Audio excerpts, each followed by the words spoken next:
Just to make everyone aware, we have 4 votes scheduled to begin at 10:45, so we'll have to be, yeah, we'll be very flexible. But let me make my opening remarks and then recognize Senator Inhofe and then recognize our panel. But good morning. Today, the committee meets to receive an update on the readiness and posture of both the U.S. Special Operations Command and the Cyber Command. Our witnesses are Acting Assistant Secretary of Defense for Special Operations and Low-Intensity Conflict, Christopher Maier, Commander of U.S. Special Operations Command, General Richard Clarke, and Commander of U.S. Cyber Command, National Security Agency Director, and Chief of the Central Security Service, General Paul Nakasone. Both Special Operations Command, or SOCOM, and Cyber Command are at the forefront of addressing the asymmetric information and technical challenges that transcend the boundaries of the geographic combat commands. I hope our witnesses will convey our appreciation to the men and women you represent and their families for their dedication and sacrifice in carrying out many of our nation's most difficult and complex missions.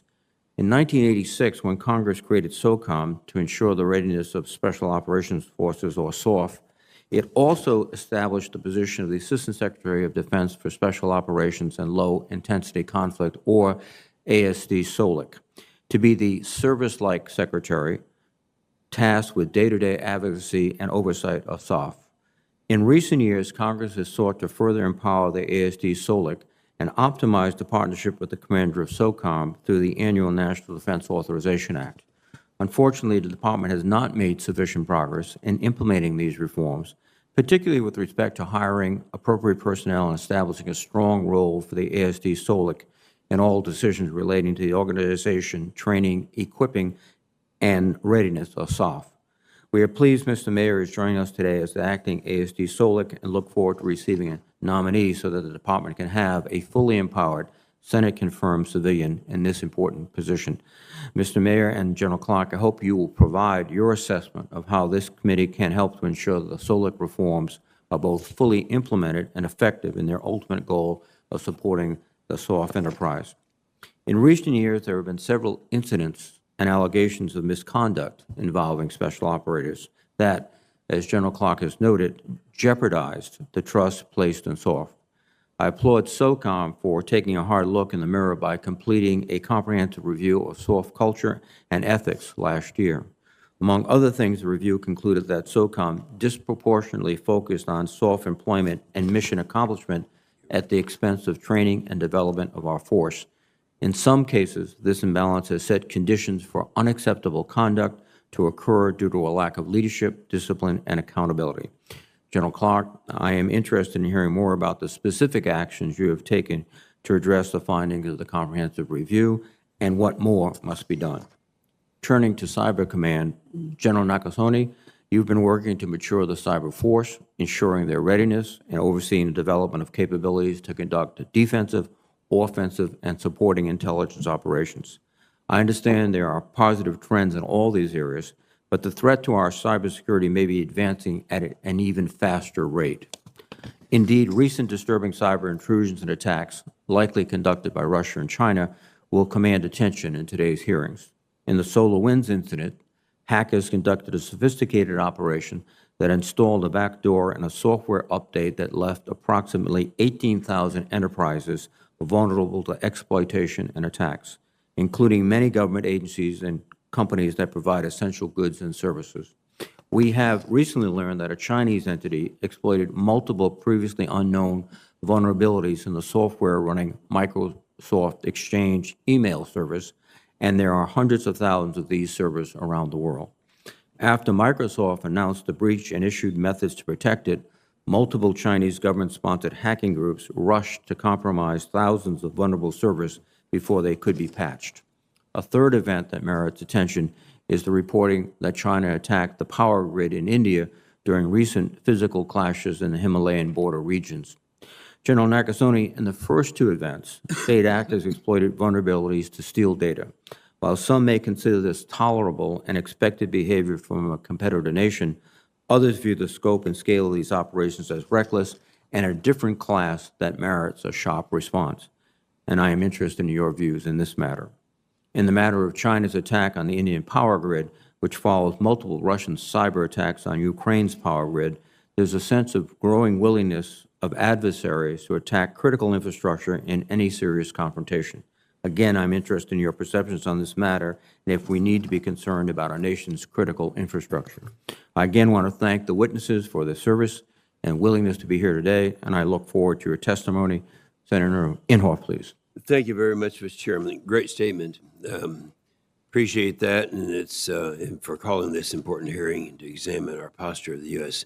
Operations Command and the U.S. Cyber Command. I also want to thank our witnesses for being here with us today. They're the right guys for this hearing.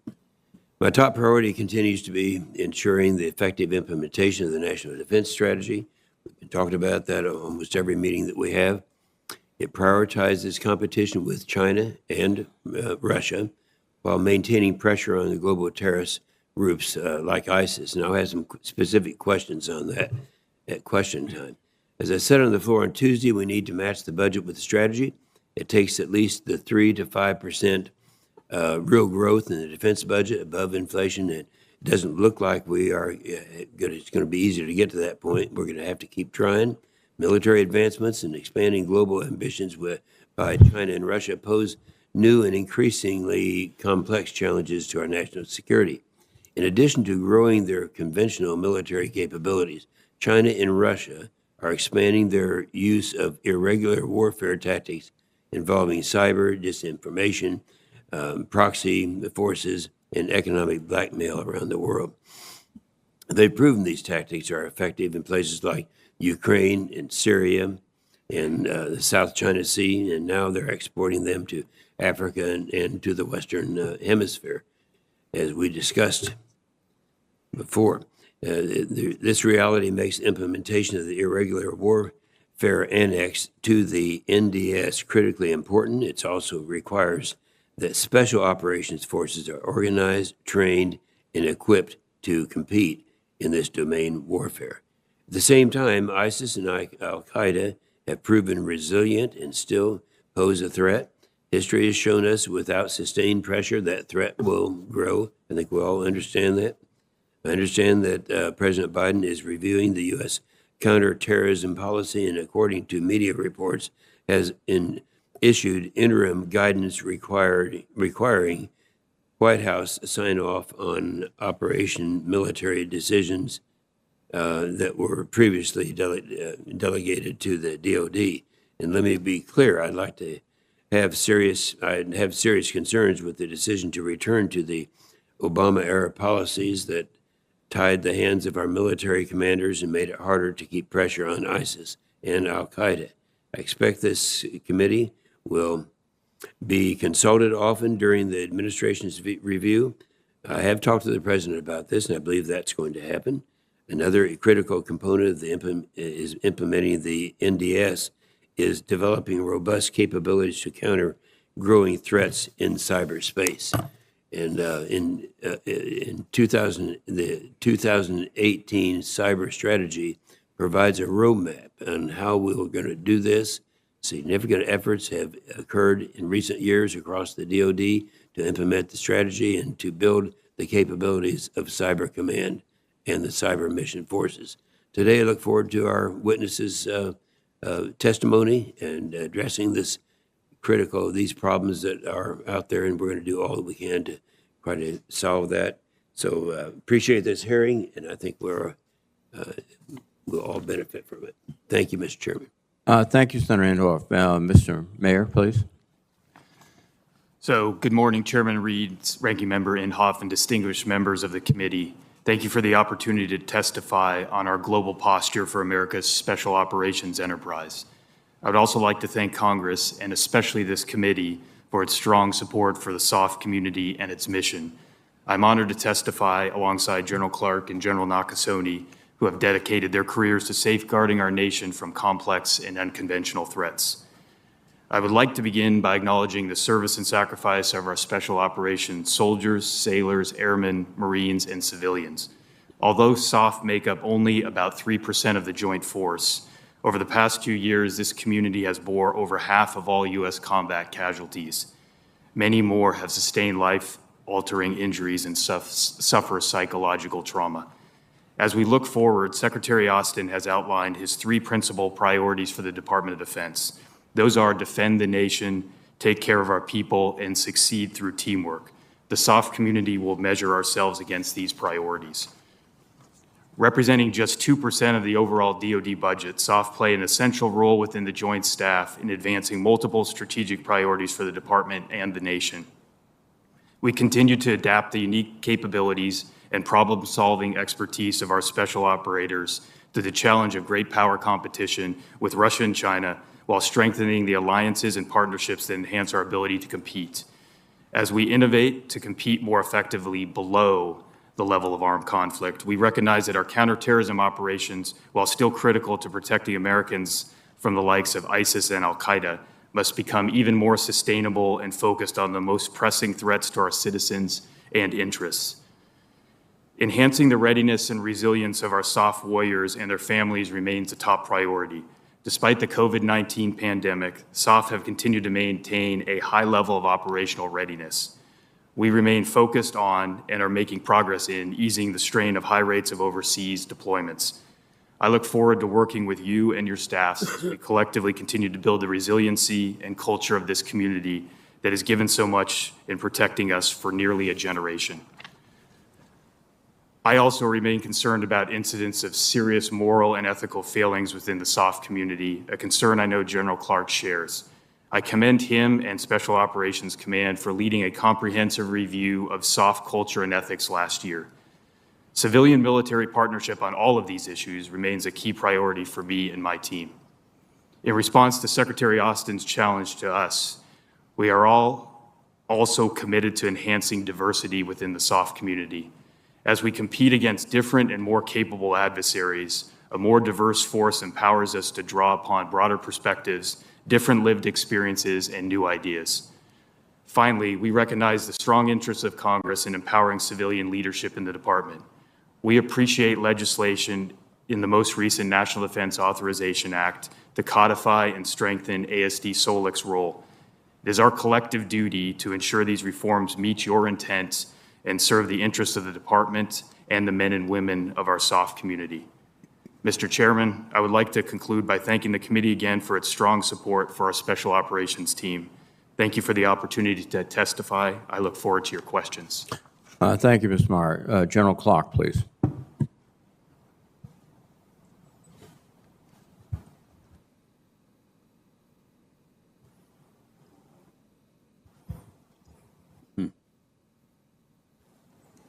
To borrow a microphone. All right, we're up now. My red light just went on. Chairman Reed, Senator Inhofe, and distinguished members of the committee, thank you for the opportunity, and I am honored to testify with Mr. Chris Maier and General Paul Nakasone. Also joining me is Chief Greg Smith, my command senior enlisted leader. Greg marked his 31st year in uniform this month, and I am thankful for his continued counsel and leadership as he represents the almost 50,000 enlisted operators in our force. U.S. SOCOM, our structure, our authorities, and our purpose are the direct outcome of Congress and, in particular, this committee. We strive to honor Congress's vision by training and employing the world's finest Special Operations Force, a team that is inclusive and professional, supremely competent and trusted, and reflective of American diversity and values, and most of all, committed to our constitutional oath. The incredible women and men of this command employ their unique skills globally, fully integrated with the Joint Force and aligned with national priorities. SOF continue to deter and disrupt persistent threats by terrorist and extremist organizations. 20 years of this fight have honed our capability and, most importantly, our resolve. We remain oriented on these threats with approaches that are both effective and sustainable to defend the homeland and our American people. Additionally, we are well postured within the joint force to compete against malign state influence. SOF provide unique value in this critical endeavor.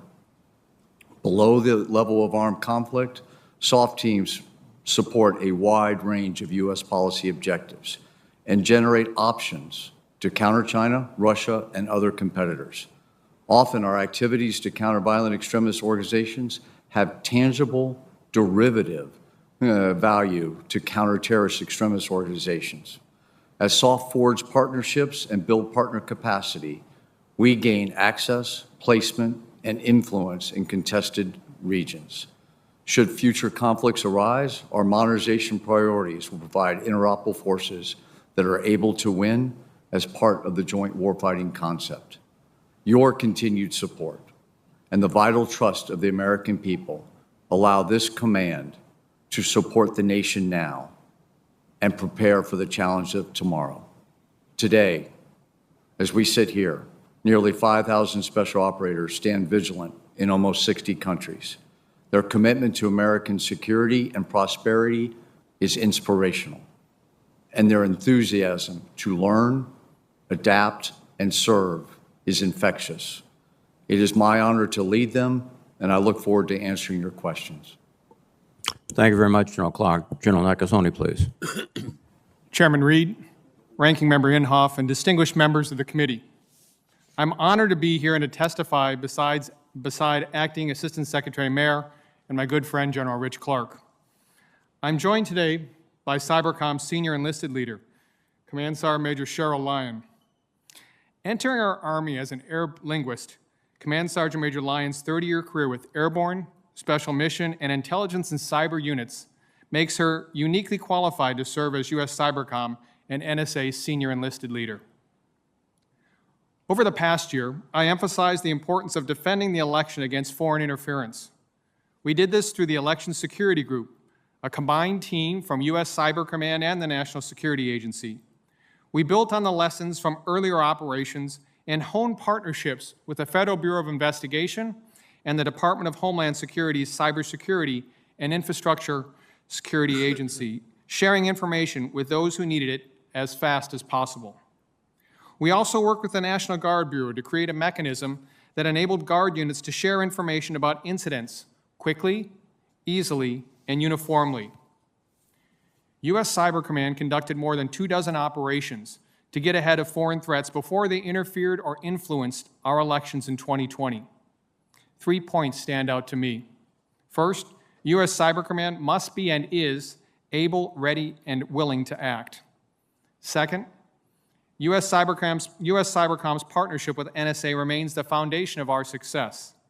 And thirdly, we enable our domestic, industry, allies, and partners by providing critical threat information and insights which improve their ability to act under their unique authorities. I'm proud of the work the Command and the Election Security Group performed as part of a broader government effort to deliver a safe and secure 2020 election. Cybercom is building on a recent guidance from the department seeking to promote readiness, improve training, and attract and retain high-end talent. Regarding readiness, Cybercom is improving its ability to monitor the status of forces provided by the services down to the team, mission element, and even individual levels. Cybercom is expanding, enhancing the training that our personnel receive. As the trailblazer for the Department of Defense's Cyber Accepted Service, the Command benefits from flexible hiring authorities to recruit civilian talent. Even with COVID-19 impacts and lengthy security clearance timelines that impact the entire department, Cybercom has offered and was able to attract a number of high-end talent to our force. Diversity is what makes us better. Extremism can tear us apart. Last week at Cyber Command, we held a Secretary of Defense-directed stand-down day. Extremism has no place in the armed services and must not be allowed to affect our cohesion or impact the security of the United States. At Cybercom, I've strived to cultivate an environment where personnel are empowered to report abuses and reject participation in activities that demean or harass their coworkers or neighbors. We owe it to ourselves, our workforce, and our nation to set and be the example. In closing, the cyberspace environment has changed significantly over the past 10 years. Adversaries are demonstrating a changed risk calculus. They are undertaking malign activities in cyberspace at greater scope, scale, and sophistication. They desire to take on the U.S. in cyberspace below the level of armed conflict. To defend our securities and our interests in this environment, U.S. Cyber Command must continue to adapt, innovate, partner, and succeed against such adversaries. The men and women at Cyber Command are truly grateful for the support this committee and Congress has given to our command. Again, thank you for your support, and I look forward to your questions. Thank you very much, General Nakasone. Let me make a few points as reminders. Again, at 10:45, we're scheduled to have 4 votes, and we will continue the hearing as we go back and forth and vote. There's a closed session after this hearing in SVC 217, and we will, as soon as we conclude, go to SVC 217. This is a hybrid hearing, so the questions will be by seniority, not by arrival time. 5 minutes, standard questions, and please mute your mics so that we can have no disruption of the questioning. Mr. Maier, again, what's the status today of the Department's efforts to empower ASD SOLIC, and what additional resources or authorities do you believe we need from the Congress? Thank you, Chairman. So the current status is one that is SOLIC as a standalone organization, both its policy components and its service secretary-like or 922 component outside of OSD policy. Secretary Austin and Deputy Secretary Hicks are relooking that to see if that continues to make sense. I think one of the potential options is to determine a way to better integrate the policy components that were removed from SOLIC towards the end of the last administration back more integrated into policy.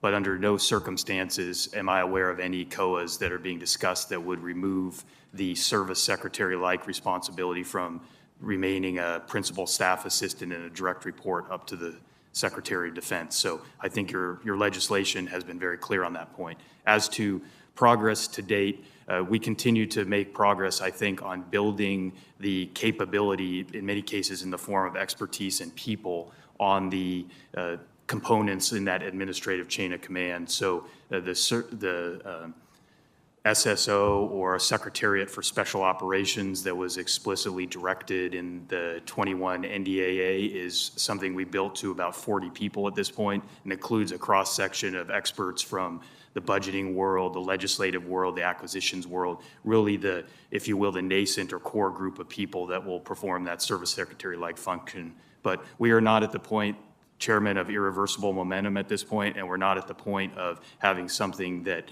is probably sufficient to do the roles that have been described in multiple NDAAs at this point. Last thing I will say is I do think the relationship with Special Operations Command is very strong. One of the things that General Clarke and I benefit from of having worked together on multiple occasions in the past, and I think that leadership connection helps to ensure our staffs are proceeding in that direction of collaboration, partnership, and civilian-military relationships. Thank you very much. General Clarke, let me again commend you for conducting the review of culture and ethics. These are issues that every organization, and particularly military organizations, have to confront. 16 recommendations were generated by the panel. Without going into detail on every recommendation, can you highlight the key ones and the overall status of those recommendations, implementation-wise?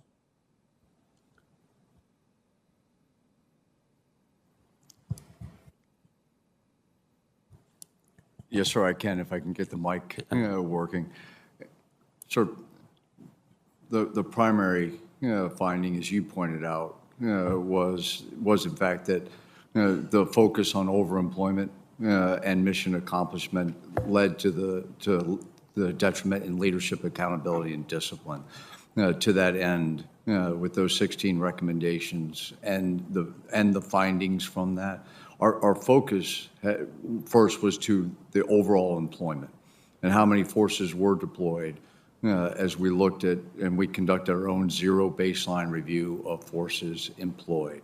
And through that have reduced the approximate soft employment by about 20%.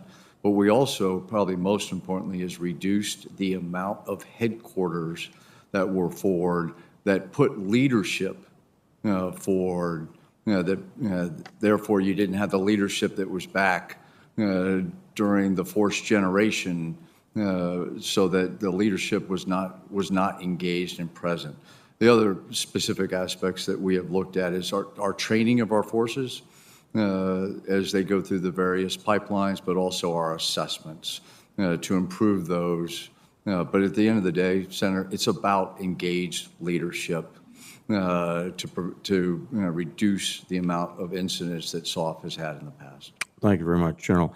General Nakasone, SolarWinds, the Microsoft hack, they don't appear to be the garden variety type of back and forth that we've seen from nation states. Are we into a new era in which our adversaries are conducting more and more aggressive attacks that are designed to be just short of a red line that would trigger some type of conventional response? Are we in new terrain? Chairman, I think that, as you point out, what we've seen from both the SolarWinds and the Microsoft intrusions is an increasing level of sophistication. This is a scope, a scale, a level of sophistication that we hadn't seen previously. This isn't simply, email phishing attempts. This is the use of supply chain, or this is the use of vulnerabilities we hadn't seen before. In terms of this changing risk calculus for our adversaries, their intent, obviously, we continue to monitor, but for us, I think it is the clarion call for us to look at this differently. How do we ensure we have, as a nation, both the resiliency and the ability to act against these type of adversaries? And we have structurally a gap between our civilian authorities and our military authorities that is being exploited by our adversaries? Chairman, for both of the intrusions, what we've seen, I think I would point out would be two critical areas that we need to address as a nation. First of all, as you point out, it's not the fact that we can't connect the dots. We can't see all of the dots. So my authorities and my responsibilities, both as the commander of U.S. Cyber Command and as the director of the National Security Agency, are rightly outside of the country. But in terms of internal to our nation, our adversaries understand our policies and our laws and the timing to be able to use our infrastructure to achieve access to these companies and have an impact. Thank you very much, General. Senator Inhofe. Thank you, Mr. Chairman. I want to go back to a couple of things that I referred to in my opening statement, and I know that Mr. Maier, in your opening statement, you addressed this. I'd like to have a little more detail and maybe aim this at both General Clarke and at you. We all understand what history has taught us, that we take our pressure off of the terrorist groups. They're going to rebuild and threaten and all that. So things have to be done at the same time. And the two things that I'm concerned with still, and specifically getting into resources and capabilities, trying to, the balance of the NDS, and of course we know what we're supposed to be doing there, the requirements to modernize our forces to compete with China and Russia. That's on one hand, but against the need to maintain the pressure on ISIS and Al-Qaeda, especially in places like Africa. So do you really think that you have the resources necessary to accomplish both of these? And this is the place you'd want to come to, because if you don't, we need to know about it. Would you respond to that in some detail?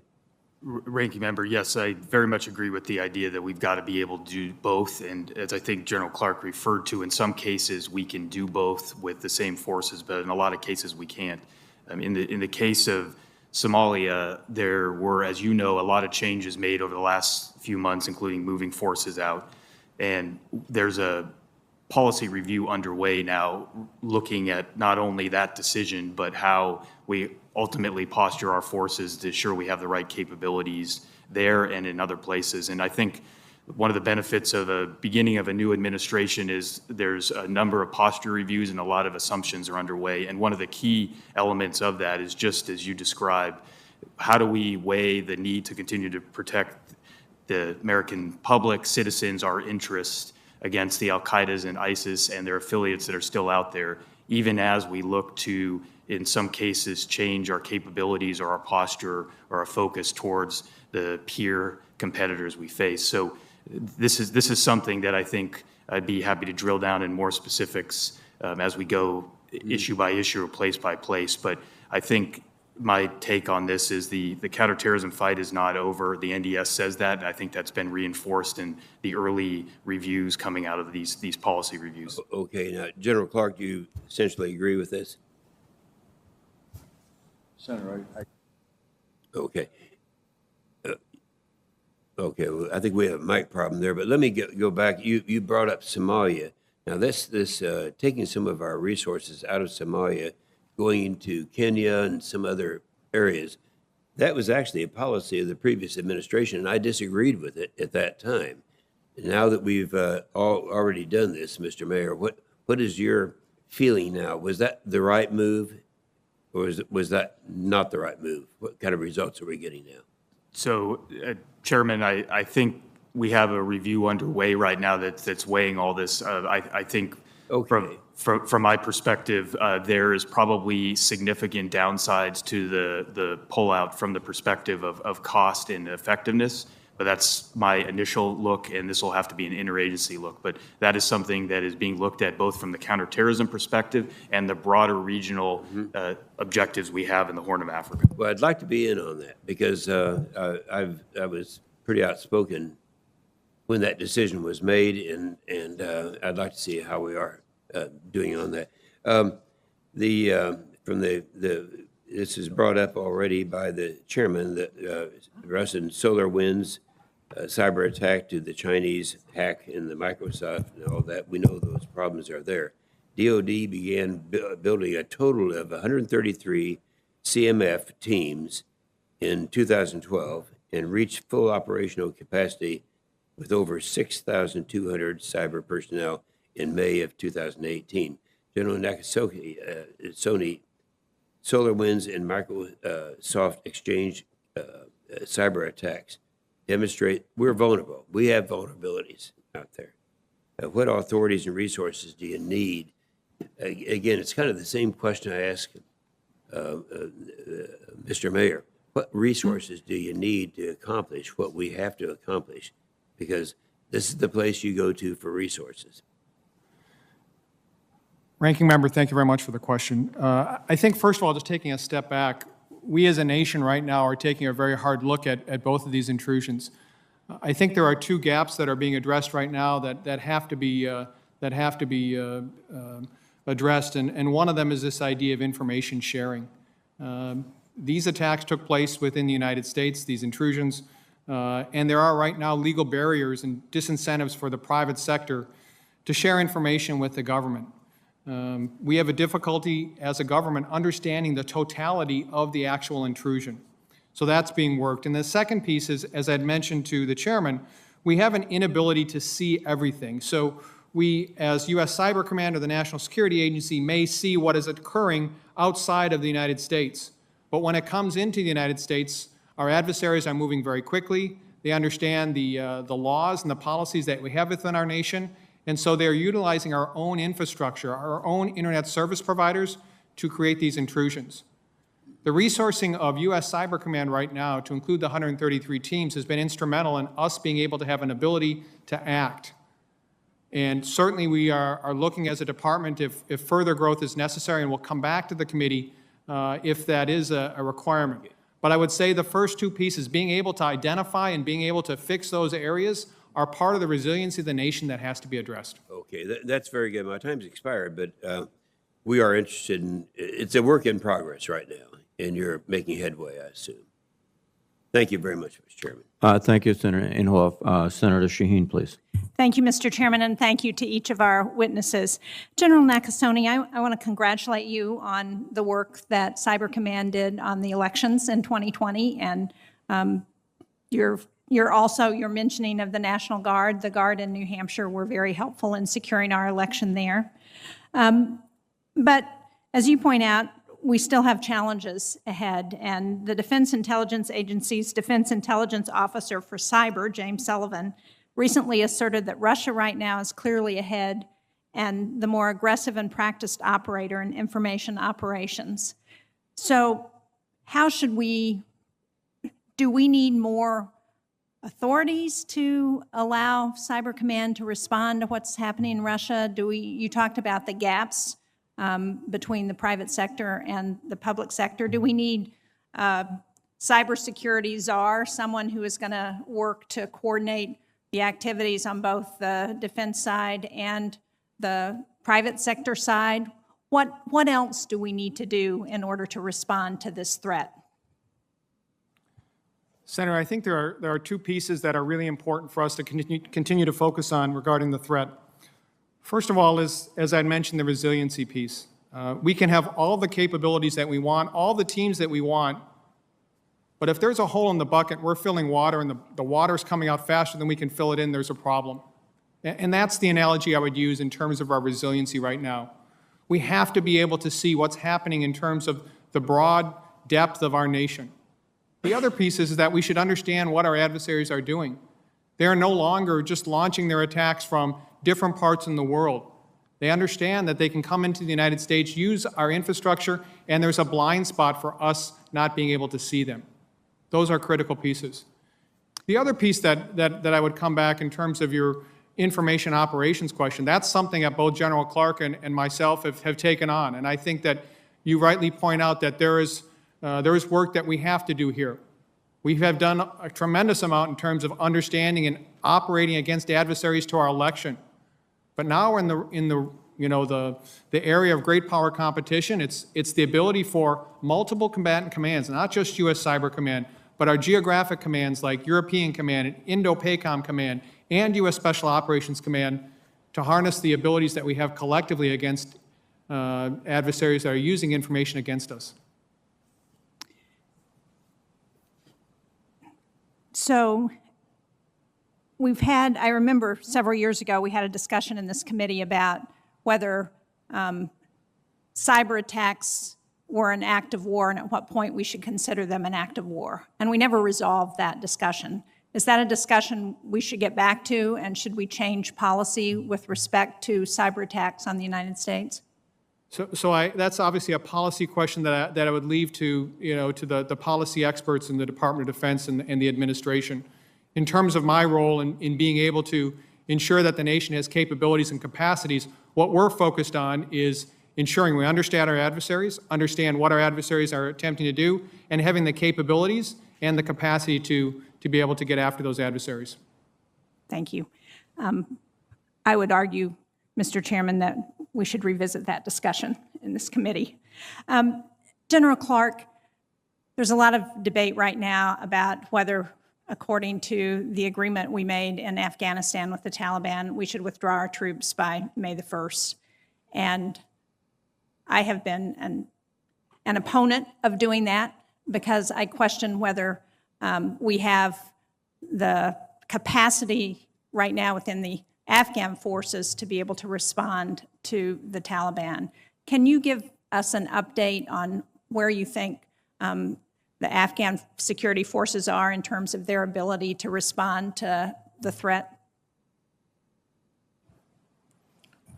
Senator, I was recently in Afghanistan and met with the head of their new, what they've stood up as a Joint Special Operations Command.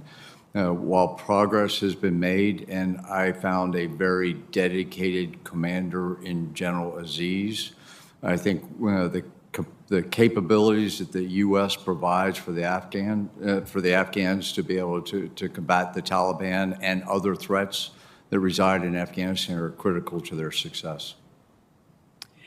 I find it particularly troubling that violence has increased on the part of the Taliban, and in the last couple of months, we've had directed assassinations against civil society leaders in the country in a way that's clearly designed to take out the potential for leadership in the country if Western forces withdraw. Do you think that presents an added risk to Afghanistan? Senator, it's clear that the Taliban have not upheld what they said they would do and reduce the violence. While on the positive side, they have not attacked U.S. forces, it is clear that they took a deliberate approach and increased their violence, since the peace accords were signed. Thank you. Thank you, Mr. Chairman. Thank you, Senator Shaheen. Now via WebEx, Senator Fisher, please. Thank you, Mr. Chairman, and thank you, gentlemen, for being here today.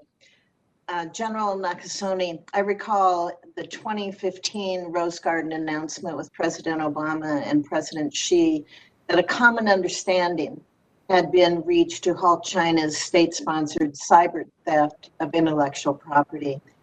Over 5 years later, how would you assess that commitment, and have China's actions matched its words? Senator, based upon what I've seen over the past several years that I have been in command of U.S. Cyber Command and as the director of NSA, I have seen the Chinese continue to utilize cyber activities below the level of armed conflict to steal our intellectual property, to steal our personal identification, and at times attempt to influence our populace. More specifically, did this agreement have any impact on cyber attacks against our defense industrial base? Senator, if I might, I'd like to take that question for the record, just because we're learning things every single day, and I want to make sure that it's a fulsome answer. Okay, thank you. What lessons have you learned from the experience? How, especially on how we can reduce this hostile cyber activity that we're seeing in cyberspace?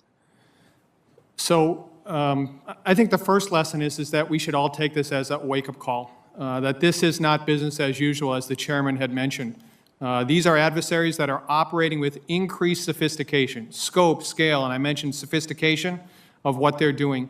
The second piece is that this is about partnerships for us as a nation. How do we drive a better partnership between what the public needs and what the private sector can offer?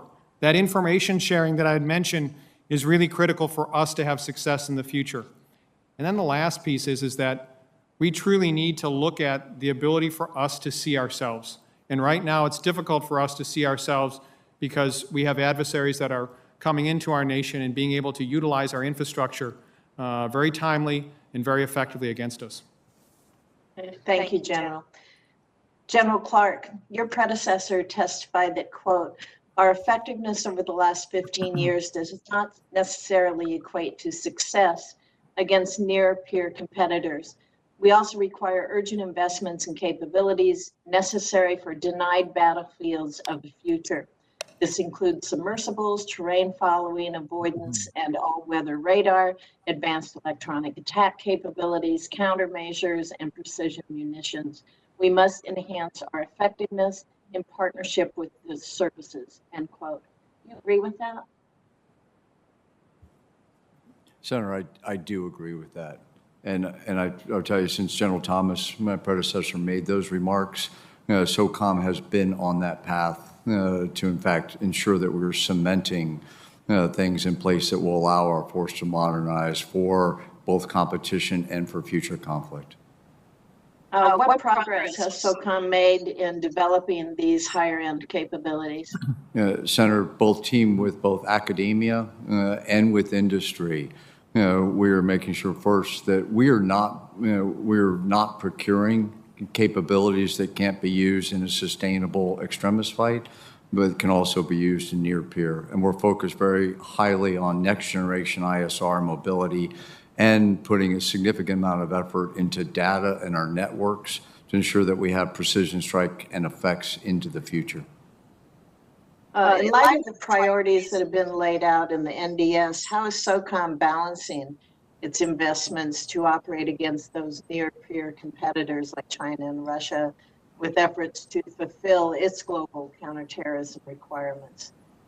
And I'd like to know where, if you could answer that, and then let me know where you are willing to accept risk. Senator, first, on the acceptance of risk, Intel drives ops. And where we put our focus on are those most virulent threats that could actually come back to our homeland in the persistent threat against threats like Al-Qaeda and ISIS and those networks. But then as we have looked at those sustainable capabilities against those threats, what else can come back? And that goes with both access and placement in other countries around the globe where counterterrorism can also equate to great power competition in some place like the Philippines, where our access and placement in helping the Filipinos fight ISIS allows us also to be involved in great power competition. Thank you, General. Thank you both very much. Thanks, Mr. Chairman. Thank you, Senator Fisher. Now, let me recognize Senator Gillibrand via WebEx. Thank you, Mr. Chairman. First, for General Clarke, we entrust the special operations community with some of our most important missions, and they have truly been the tip of the spear over the last decade. And I wonder if these units are not being overtasked or under-supervised. In recent years, we've heard troubling stories about SEALs and Marine Raiders, a murder of a Green Beret, and allegations of war crimes by Navy SEALs. So first, should we be more concerned about good order and discipline problems in this community? And second, even if these cases are being prosecuted appropriately, are we taxing the operators with too heavy a load? The chronic stress of these missions lead to post-traumatic stress, anxiety, and other mental health challenges. And third, are you adequately resourced to provide the necessary mental health treatment for these service members and their families?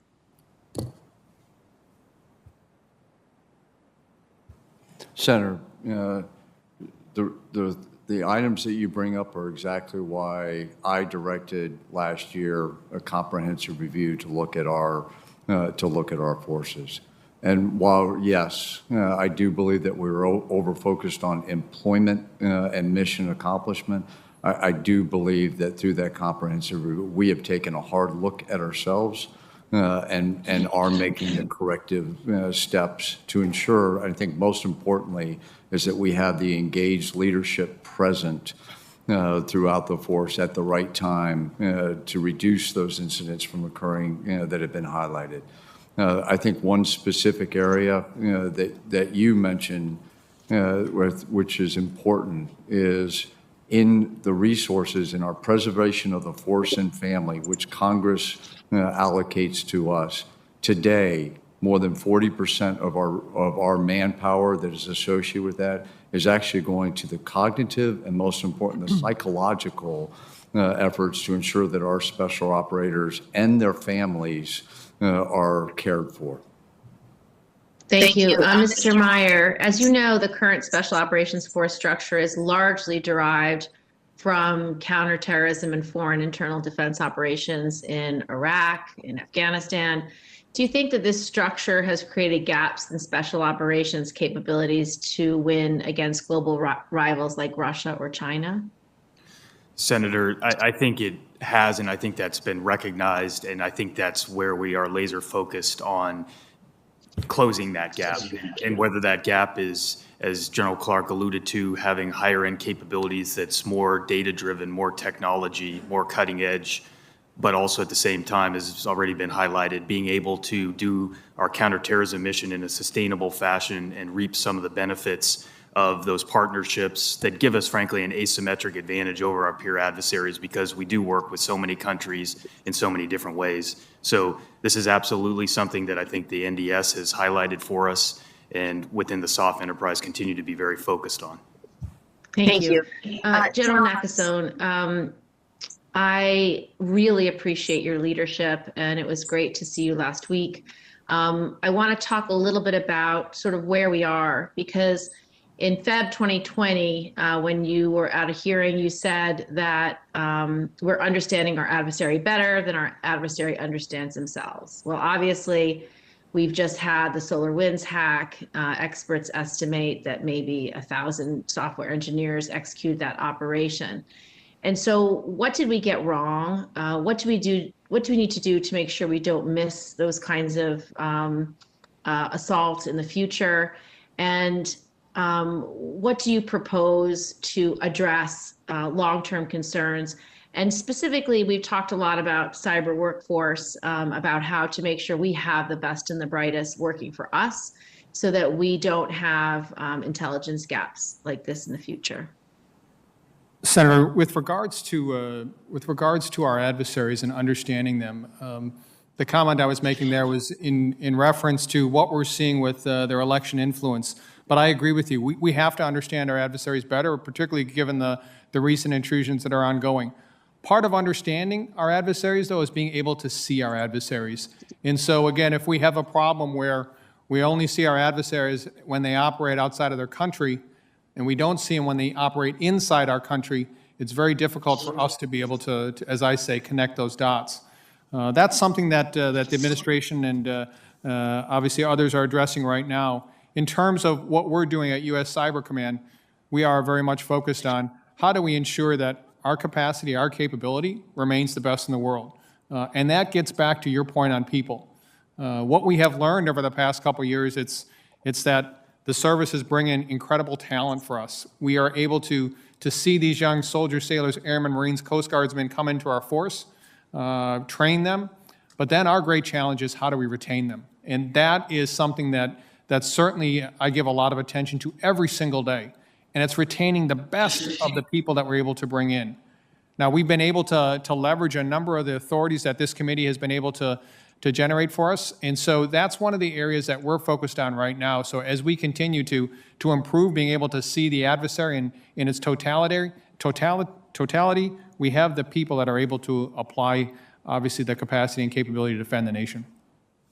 I would like to work with the committee on getting you those authorities. Thank you very much, Mr. Chairman. Thank you, Senator Gillibrand. Let me recognize Senator Rounds, please. Thank you, Mr. Chairman.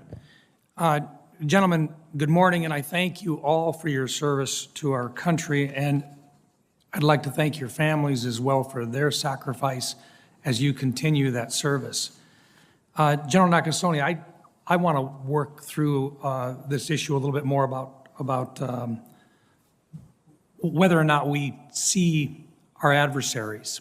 And I'd like to just have a discussion with you. I understand that you've always made it very clear in all of our discussions that you're not here to tell us how to do public policy. But in order to make the public policy, we really do need your professional advice in terms of what's working and what's not. You've alluded to it a couple times today, and I'd really like to flesh this out. Right now, we have provided the ability for Cyber Command to use cyber activities as traditional military activity. And so you can work outside of a war zone as long as it's not within the United States. Our country has always said that our armed forces are not designed to be utilized within our country. They're designed to be used outside and to defend our country. And yet now we face cyber attacks where adversaries, near-peer adversaries, Russia, China, Iraq, North Korea, have figured out that because of the laws that we have in place to protect our personal privacy, that they're using internet connections to literally get into the United States and then to launch attacks, probably from systems that are found within the United States. It seems to me that most Americans would suggest that if we have the ability or we have a desire to stop those attacks, we either have to be able to defend forward, to go on out, to find them, and to literally provide a very active cyber defense outside in an offensive capability, or we have to have the ability, as I think you're suggesting, to be able to see inside of our own country and to find where they're actually launching those attacks at. I want to take a few minutes here and just allow you to expand on that and to share with us a little bit so that we have a better understanding of what the public policy challenges are that limit you from the ability to be able to see our adversaries here within the country. Senator, thank you. So in terms of my authorities, as both the commander of U.S. Cyber Command and the director of the National Security Agency, I operate outside the United States. Our forces do. It's not just a matter of policy, it's also law in terms of we as a nation, rightly so, have a very, very determined balance between privacy and security. So the authorities within the United States reside with the Federal Bureau of Investigation and others to do that type of surveillance. What I'm identifying right now, though, is our adversaries understand that they can come into the United States and rapidly utilize an internet service provider, come up and do their activities and take that down before a warrant can be issued, before we can actually have surveillance by a civilian authority here in the United States. That's the challenge that we have right now. Now, I would offer that there are probably a number of different ways that we can look at this, whether or not it's greater public-private partnership, whether or not it's, laws in terms of private sector understanding who their customers are, but these are all areas that I think we as a nation have to be able to address. Thank you, General Nakasone. I just really think it's important that we share with the American public, this is not a case of where we're not technically adept. This is a case of where we've made laws that we think are correct in that we don't use our resources, our military uses within the United States, but we do expect that our other law enforcement capabilities are able to coordinate and to rapidly assist you so that you can go on out and find and take these folks out before they do it again, so to speak. Is that a fair way of looking at it? Senator, I'd offer that this is at the heart of our Fourth Amendment. And so being able to obviously look at that in terms of why it's so important that we have that right balance between privacy and security that is maintained. And so being able to address that obviously is the challenge that we have going forward. Thank you, sir. Mr. Maier, I want to just bring up an issue that I think is really important. Secretary Mattis implemented a close combat lethality task force in 2018. This is an organization dedicated to providing resources and policy solutions to the force who have accounted historically for nearly 90% of all the casualties, yet constitute only 4% of the force and receive only 1% of institutional investments. This has been and will remain as a very important legislative priority for my office. Nevertheless, despite its noble goals, this task force has floundered in the bureaucracy over the last year, and I'd like to see it get back on track. Can you give me your perspective on the need for an effective cross-functional team, such as this task force, that would be focused on our special operations forces, as well as Army and Marine and infantry units and their enablers? And I know that I'm 30 seconds over my time allotted, so I'm asking the question now, but I would ask if you would respond for the record to that request. Senator, I'd be happy to. Thank you. Thank you, Mr. Chairman. Thank you, Senator Rounds. Now, let me recognize Senator Kane, please. Thank you, Mr. Chair and Ranking Member Inhofe, and it's great to have these great public servants before us.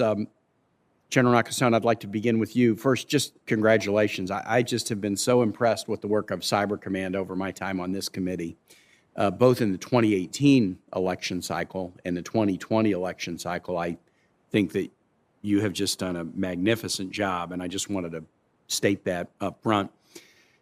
Here is a concern that I have. I'm on the Foreign Relations Committee, and I'm the chairman of the subcommittee that oversees the Western Hemisphere. We had a hearing yesterday on sort of democracy backsliding in the Western Hemisphere. And one of the areas of concern is that the next 2 years, 21 and 2022, are, I think one of the witnesses described it as sort of an avalanche of elections or a tsunami of elections in Central and South America in nations where we are partners. I spoke to the Colombian ambassador to the United States recently, and he talked about increasing cyber attacks that they are suffering to delegitimize elections, to promote chaos and division. Most of these cyber attacks seem to emanate from Venezuela, probably from Cuban or Russian actors in Venezuela.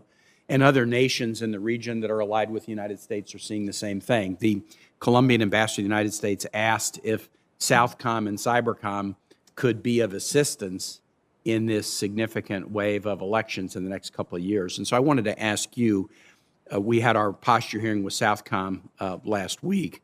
What are you doing, or what might Cyber Command do together with Southcom to try to help our allies in the region avoid this escalating trend of disinformation that destabilizes democratic elections? Senator, let me begin by, first of all, thanking the committee. What you refer to our successes in 2018 and 2020 are based upon the work that this committee did in the FY19 NDAA to identify cyber as a traditional military activity. That allowed us to operate outside of our networks. It allowed us to do things like hunt forward operations, of which we did 11 hunt forward operations in 9 different countries for the security of the 2020 election. In terms of working with Admiral Fowler and Southcom, both the Admiral and I have discussed a series of countries that are coming up. We have worked together to identify teams that can assist these countries to provide advice. We know a lot about what our adversaries are doing in terms of influence and interference when an election comes to part. And so we want to make sure that we share that with our allies as well.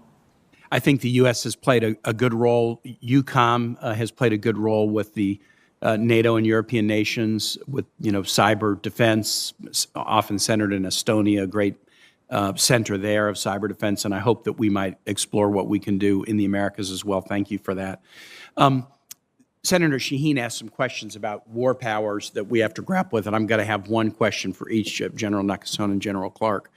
In the war powers resolution, basically it requires, and there's some confusion and some good faith argument about the legality of portions of the 1974 War Powers Resolution, but it requires notice from the administration to Congress when the U.S. military is engaged in hostilities or situations that can lead to hostilities. And one of the things I've noticed on the committee is over time, even recently, we'll get a notice letter from the administration, for example, about the strikes that were carried out in Syria. If my memory is not playing tricks on me, I don't believe we've ever gotten a notice letter about a cyber, an offensive cyber action carried out by Cyber Command. Am I right about that? So we do have a very strict congressional notification that we do adhere to. I think we had just recently had published a congressional notification for the committee. I'll go back and check, though, just to make sure on that, Senator. Okay.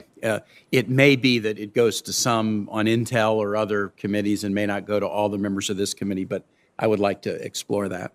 And secondly, to General Clarke, the War Powers Resolution does have a reporting exception for deployments which relate solely to the supply, replacement, repair, or training of forces in a foreign nation. So if we deploy forces to do those things, there's not a reporting requirement under the War Powers Resolution. And yet sometimes those activities, as in the sad case of the loss of 4 service members in Niger, I think it was in 2017, they can lead to military action and even loss of U.S. life. And that is something, again, I just think we need to grapple with. The notion of what hostilities are might be quite a bit different than it was in 1974 when Congress drafted the resolution and passed it, and it may require that we sort of get into what is the current nature of hostilities and warfare and grapple with that a bit. And last, I'll just say to you, General Clarke, not a question, but thank you to you and Secretary Maier. The Special Forces community is a really important and valued portion of our Commonwealth, and we thank you for the work that you do. I'll yield back, Mr. Chair. Thank you, Senator Kane. I'd love to recognize Senator Cotton, please. Thanks, gentlemen, for your testimony.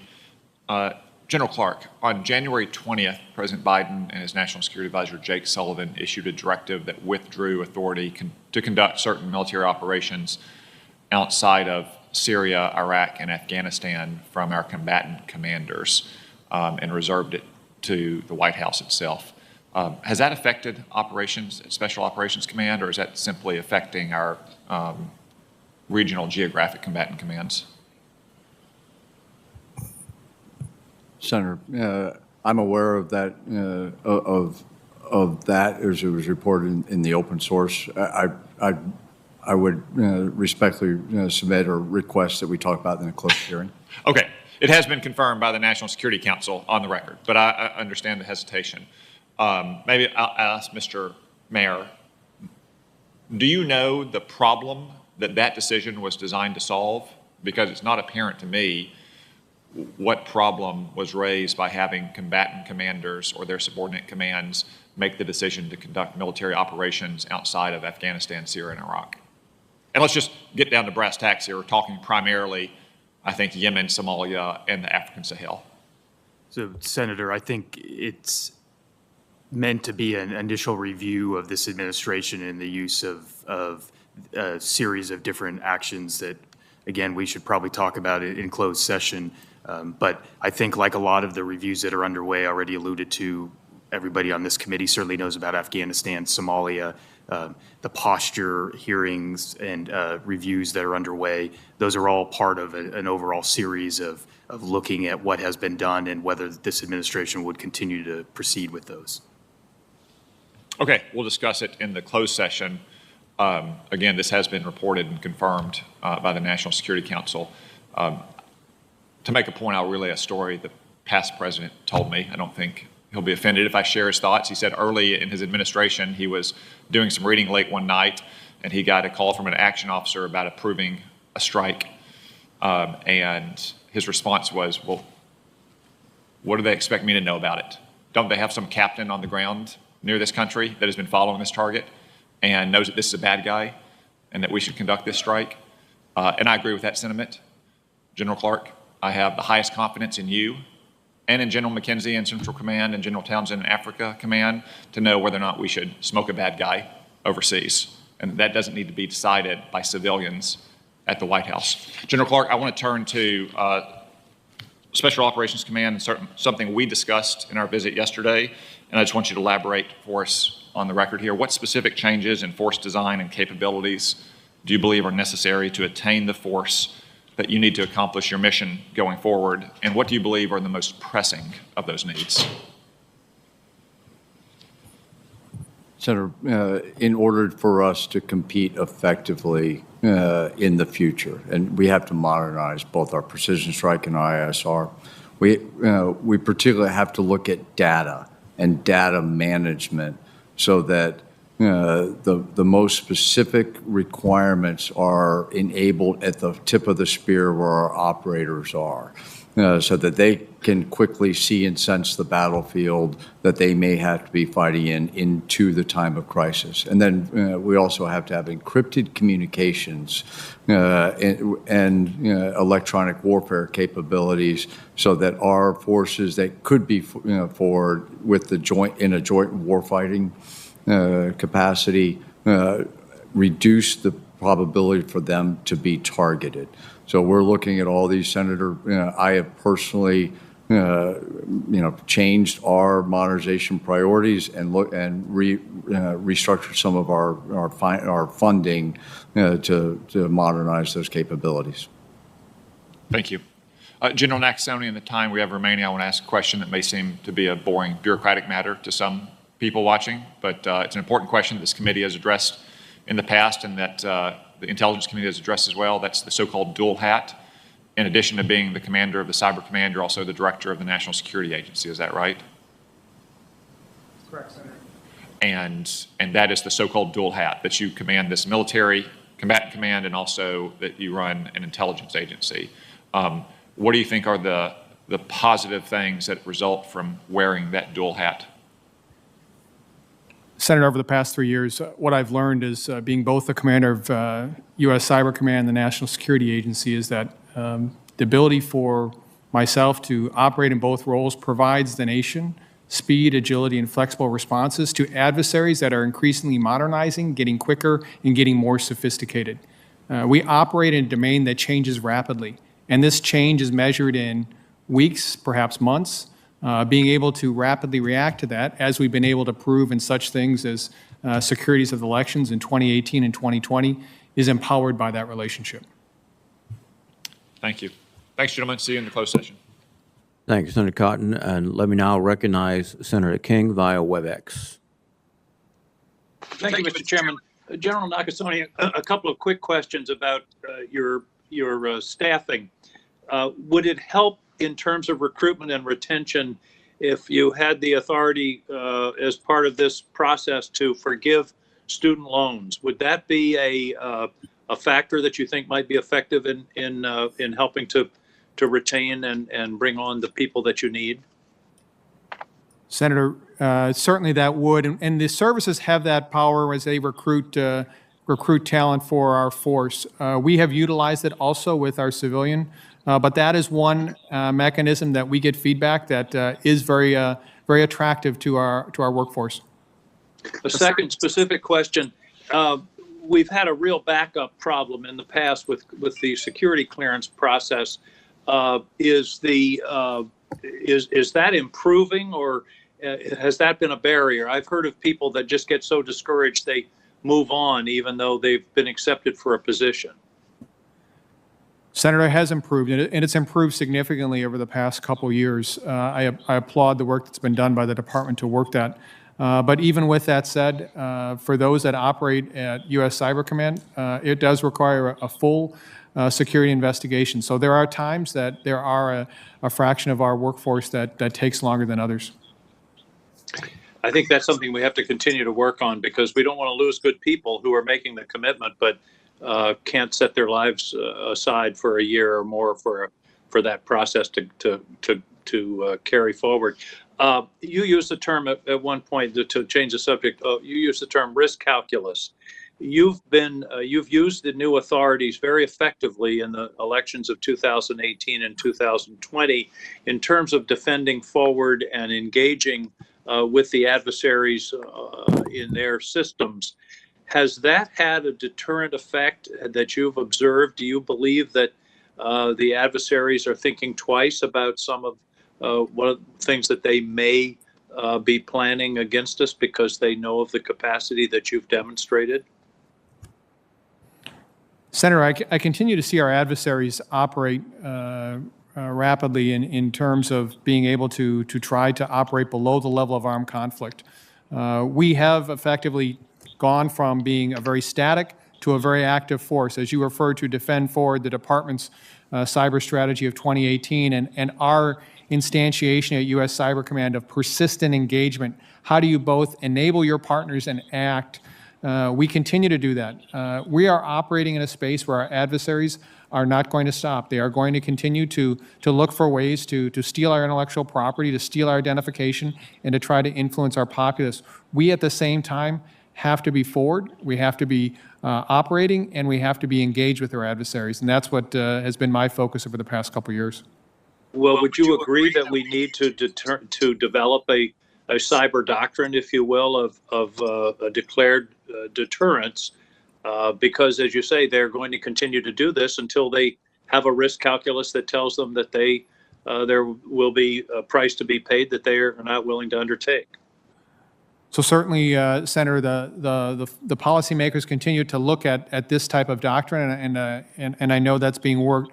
From my perspective and my responsibilities, I am very, very focused on operationally, how do we ensure that we can operate against these adversaries that continue to try to operate below the level of armed conflict. I think there's one point that's been discussed repeatedly today that really bears a lot of policy discussion, and that is the gap that you've identified where you're not able, either in Cyber Command or NSA, to operate within the United States, but our adversaries have learned that if they can hop and use a server or an ISP in the U.S., they can evade your surveillance. And then we have the FBI, as you mentioned, we're dealing with the fundamental issue of protection of privacy. But would you agree that this is a serious issue? SolarWinds is a perfect example where they operated in this country for something like a year, 9 months to a year, and were picked up by the private sector, not by our services. So I take it from your prior discussion, this is something we really need to focus upon. Isn't that correct? I do think we need to focus on it, Senator. I would just, the only alteration I would make to it, it's not necessarily that it's U.S. Cyber Command or the National Security Agency that needs to be doing this. I'm saying that the nation needs an ability to be able to see what's going on within the United States. No, I agree. I'm not saying that it's your job necessarily, but what I'm saying is this gap is an issue that we have to address, and SolarWinds points it up. I think one other point, and the time has expired, but that needs to be emphasized is the relationship with the private sector. You've already mentioned that, and that's something that we're going to be working on, I hope, in this session of Congress. That's a key part of cyber defense. Thank you very much, Senator King. Let me now recognize Senator Ernst. Thank you, Mr. Chair. Gentlemen, thank you very much for being here today and for your command teams and as well the men and women within your commands. General Clarke, certainly our Special Operations Force is probably the most capable military element on the face of the planet. And as well, General Nakasone, the men and women within Cyber Command have proven essential to us over the past number of years. So thank you very much for being here today. Mr. Maier, I appreciate the opportunity to sit down with you recently and discuss our SOLIC forces. We think it's really important. And General Clarke as well. I'll start the questioning with you. I appreciate you sitting down a couple weeks ago and visiting about our shared commitment to the men and women of SOF. So thank you. Senator Inhofe and Senator Fisher touched a little upon some of the gray zone activities where our SOF covers down, and we know how important that is. As we've seen counterterrorism actions in the past, and as we move to, the near peer competition under the guise of our national defense strategy, we understand there needs to be a little shift. But if you can reinforce how important it is that we continue not only to adjust to that near-peer competition with our special operators, but also to continually focus on counterterrorism efforts. Senator, as you know, SOCOM has to enable the joint force in both crisis, competition, and, if necessary, conflict. And in this space, there will remain that persistent threat, and we have to prioritize towards that persistent threat, and that would be groups like Al-Qaeda and ISIS. But there are SOCOM and SOF unique capabilities that can be used in competition that the rest of the joint force doesn't have, and that could be things like undersea, seabed warfare. That only we provide, strategic reconnaissance that our forces are extremely capable of. And so as we look at that competition area, and as we look to modernize our force for the future, those are the specific capabilities that we will continue to work with this committee to move forward on. Thank you, sir. And just as a reminder to this committee, as we are looking at potentially flat budgets for DOD in the future, we just need to understand the role that SOF plays, that SOCOM has around the globe, and that we do get a lot of bang for our buck when it comes to the men and women within your command. You know quite well that my heart and soul is behind POTF and how important it is. And I know, sir, that the fifth pillar of your command philosophy is health of the force, but we go back to the soft truth that humans are more important than hardware. And so this is something I've long been involved in. And if you could, please explain a little bit about what you're focusing on in the area of brain health. No, thanks, Senator. I think it's important, the entire committee understands when we started POTF, we focused on the physical. Our men and women who were physically wounded where you could see the wounds. And in the last couple of years, we have refocused those efforts towards cognitive and the psychological, as we saw suicides go up. But then we looked at the health of our force for 20 years of engaged combat. And now we have put more than 40% of our resources and our capabilities specifically to the brain health and the cognitive domain and the psychological domain to be able to ensure that our operators are both physically and mentally capable. So we baseline all of our operators with their cognitive piece. So if there's reductions in their capabilities, if they actually have some type of concussive event, we can then go back later. We're working with industry, academia, and even elements like the National Football League in this space so we can make sure that we take care of our operators. Right, and I think it's just important to stress that the investment into these activities is extremely important for, again, the preservation of our force. I have had the opportunity to visit a number of those types of activities in Coronado with Admiral Green a number of years ago as we kind of dove into behavioral health activities as well as spiritual activities, very important for our force, but then also the Thor 3 facilities that are available for our men and women of the force and making sure that they are physically strong and capable of what is expected of them by the American people. So again, we'll continue advocating on behalf of SOCOM and certainly appreciate your wonderful efforts. Thank you, Mr. Chair. I yield back. Thank you, Senator Ernst. Let me recognize Senator Blackburn via WebEx. Senator Blackburn. Thank you. Thank you, Mr. Chairman. And General Clarke, thank you for the time and the conversation yesterday. We talked about 40% of SOCOM's forces are aligned to support the great power competition fight. That is a big increase. So for the record today, I'd like for you to talk about the resourcing standpoint. What do you need from this committee in terms of authority, advocacy? What do you need to engage in near-peer competition from Beijing? And then let's talk a little bit about the posture that SOCOM has to counter these nefarious activities from the CCP and where you are positioned there. I think you can really do more with a lower dollar amount than the regular force. So love to just get your comments for the record. Senator, thank you. As pointed out, with about 2% of the Department of Defense budget, I think we are a very good return on our investment with about 3% of the force. And the continued resourcing specifically for SOCOM so that we can modernize in this area where we can provide unique capabilities for our forces is critical. We have to balance both operations, readiness, and modernization.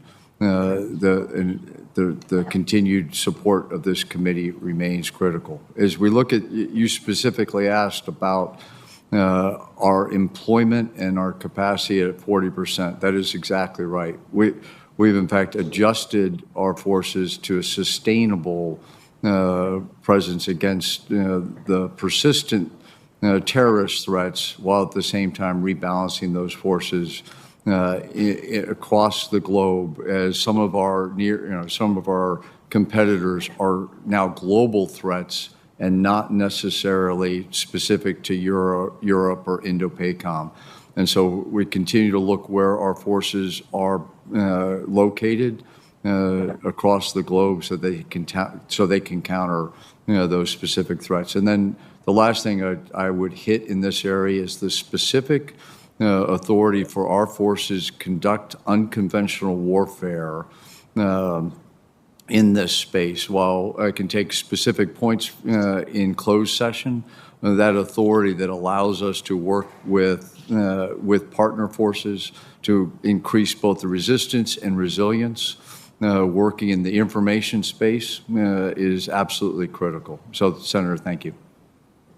Yes, and we talked a little bit about the term that you and Admiral Davidson use about slowing down China's clock. And I would like for you to hit just quickly on what that means and then what we can do with operations within that gray zone. Senator, as you're well aware, we established the Joint Task Force Indo-Pacific. It's the first task force that went and is actually west of the international date line that we developed with Indo-PACOM to ensure that we work with like-minded partners in the Indo-Pacific. And I think part and parcel of that is that element is focused on the information operations, so that China, who works very well in this space of creating false narratives and not always being upfront with the messages that they sent, that we actually are able to tamp down some of the disinformation that they continuously sow, and that's an important part to SOCOM and to Cybercom is working in this information space. And with the time remaining, we talked a little bit about OpTempo and the changes there and the comprehensive review from 2019. And where have you seen holistic improvement across the force, and where would you like to continue to see improvement? Senator, through our comprehensive review, we have now ensured that by this year, all of our forces will be above a 2-to-1 deployment to dwell ratio. That will be the first time that that has happened since September 2001. We continue to strive toward meeting the 3-to-1 dwell ratio for all of our forces, and some of our forces are already there, and we'll continue to strive in that. Thank you, sir. Thank you. Thank you. Thank you, Mr. Chairman.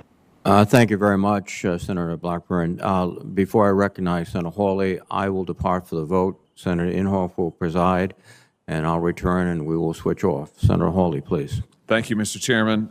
Thank you, gentlemen, for being here. It's good to see you again. General Nakasone, let me start with you. Many companies use Chinese hardware like printed circuit boards in their information systems that they provide to the Department of Defense, including systems that are used to store, to transmit information.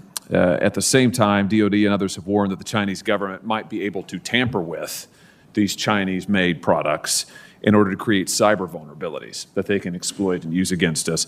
My question is, do you think it's important for the department to at least know which systems contain Chinese printed circuit boards so that it can address potential cyber vulnerabilities and contain any exposure, any danger that's identified?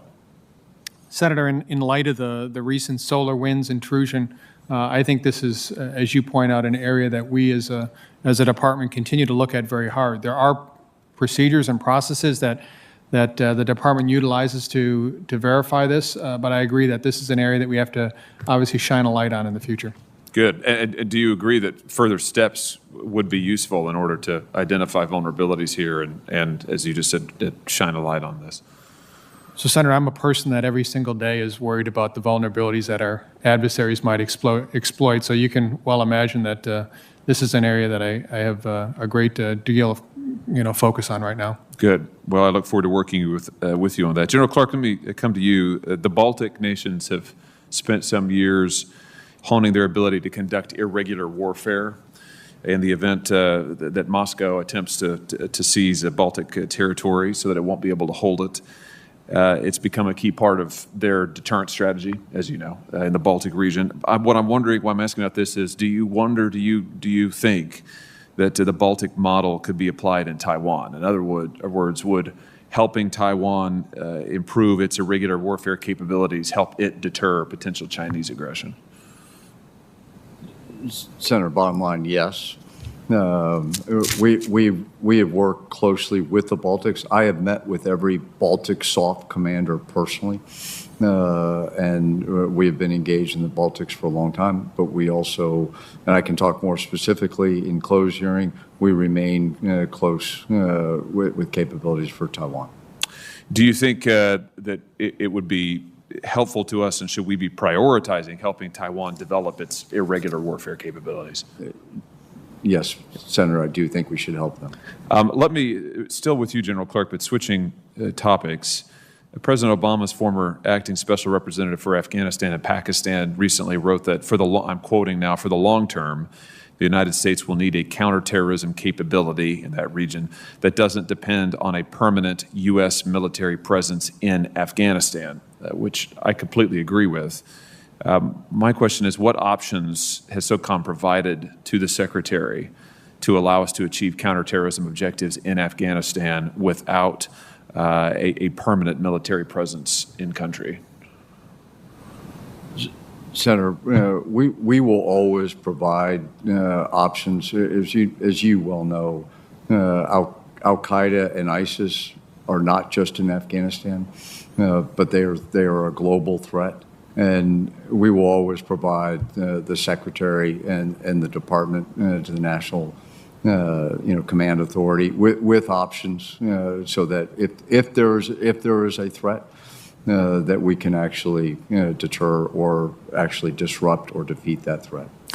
And specifically, you're saying, and we can discuss this more in closed session as is appropriate, but just to be clear, you are working on providing options to deal with the counterterrorism, with the terrorism threat, and for counterterrorism measures that do not rely on a permanent standing military presence in country. Is that right? Senator, there's been no decision made for Afghanistan, so I think it would be hypothetical to know what we're going to do at this time, but we will always provide options, for the Department of Defense. Good. Well, I look forward to following up with you more on that. General Nakasone, let me come back to you here in my few remaining seconds. The People's Liberation Army, in their writings, often refer to cyber capabilities as the strategic commanding heights of future warfare. I'm wondering how the PLA's emphasis on information operations and maintaining the information advantage influences cybercom strategy for deterring China. Senator, I think this whole discussion in terms of where our adversaries are going in the influence bases is among the most important areas that we're taking on at Cyber Command, that I know General Clarke is addressing at U.S. Special Operations Command. This is really the competition that we are involved with today, where our adversaries are, again, trying to influence ourselves and our people through a number of different means. And so we have work ongoing today, ongoing both in our commands and with other commands, trying to address that as well. Very good. I'll look forward to following up with you on that as well. Thank you, gentlemen, for your testimony. Thank you, Mr. Chairman. Thank you, Senator Hawley. Senator Kelly is recognized.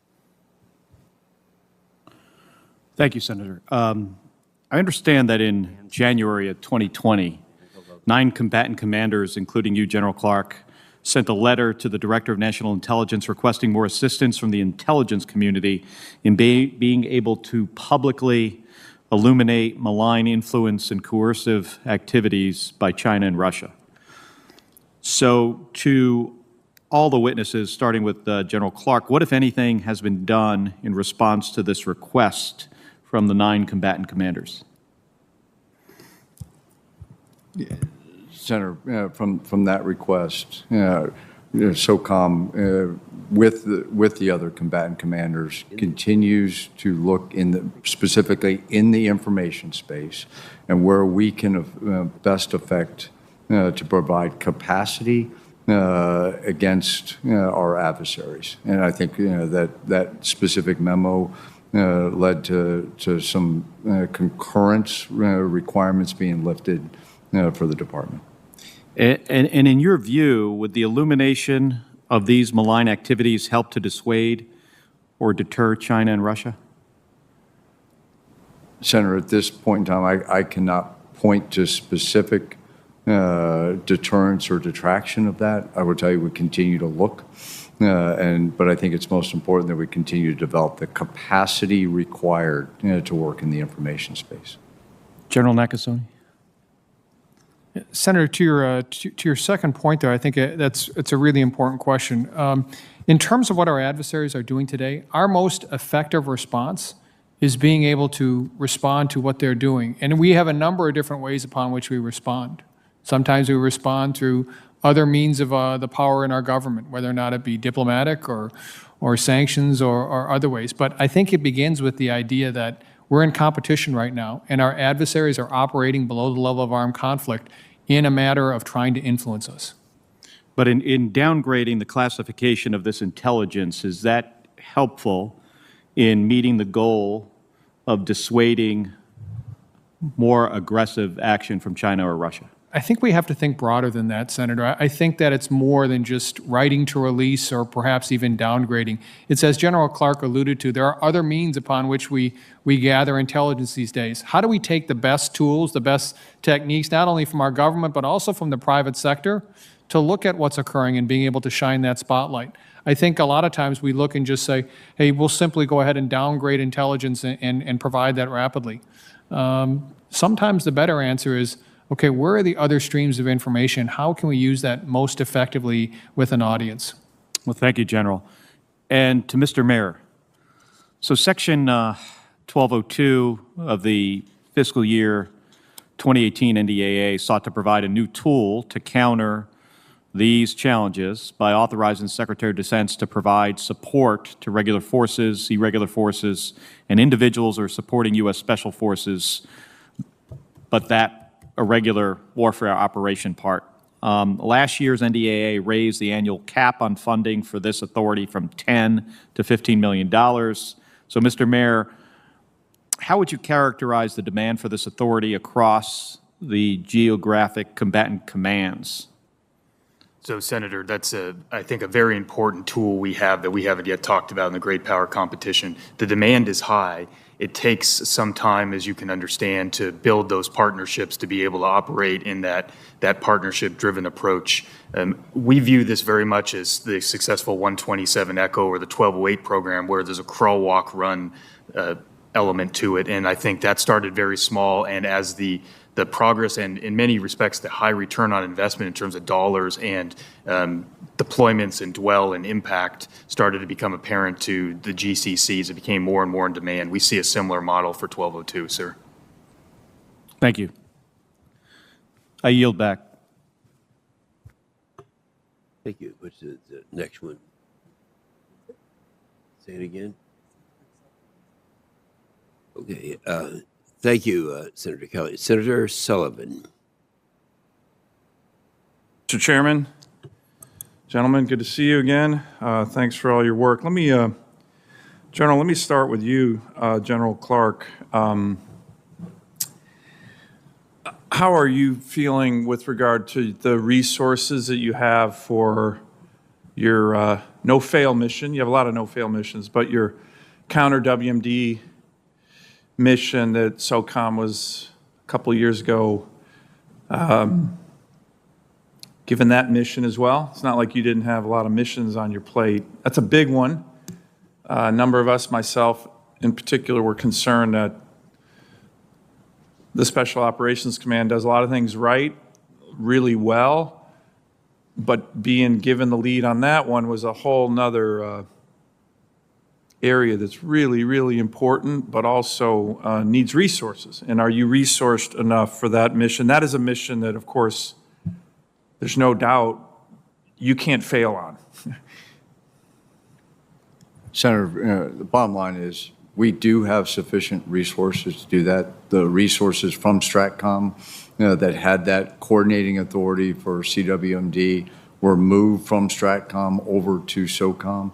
I will continue to assess if additional resources are required going forward. But as you point out, the WMD threat is something that we must pay continuous attention to. Yeah. Because if we don't, we do it at our own peril.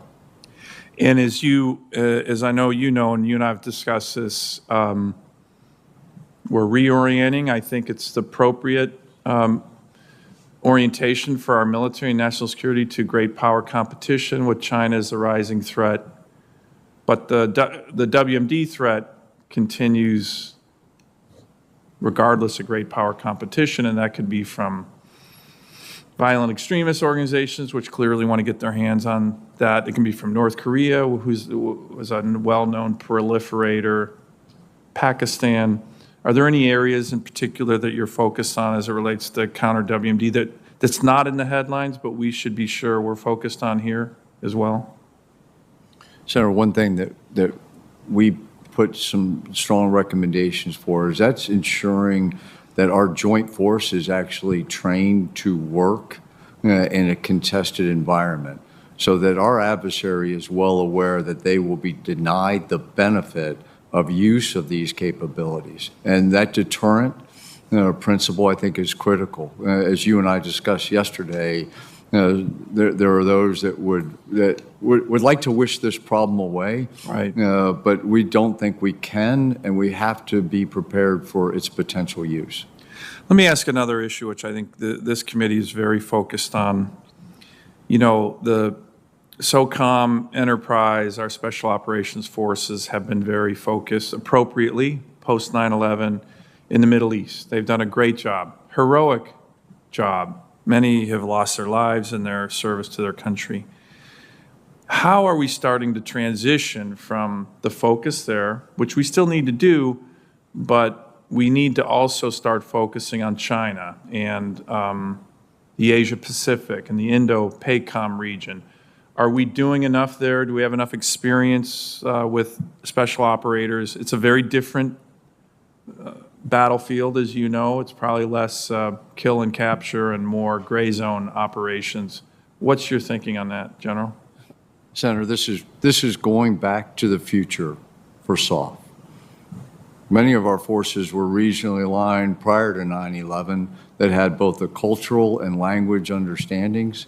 And now as we've actually reduced forces in the places that you have named, some of these forces are going back to where they do have that understanding and those capabilities. So we've aligned in one case, I think important for the employment of our forces.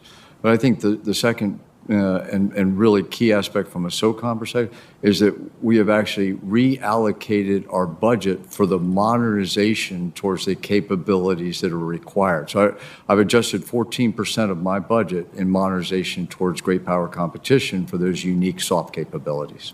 Great. It's good to hear. General Nakasone, I just want to compliment you, sir. I think you've been doing a phenomenal job.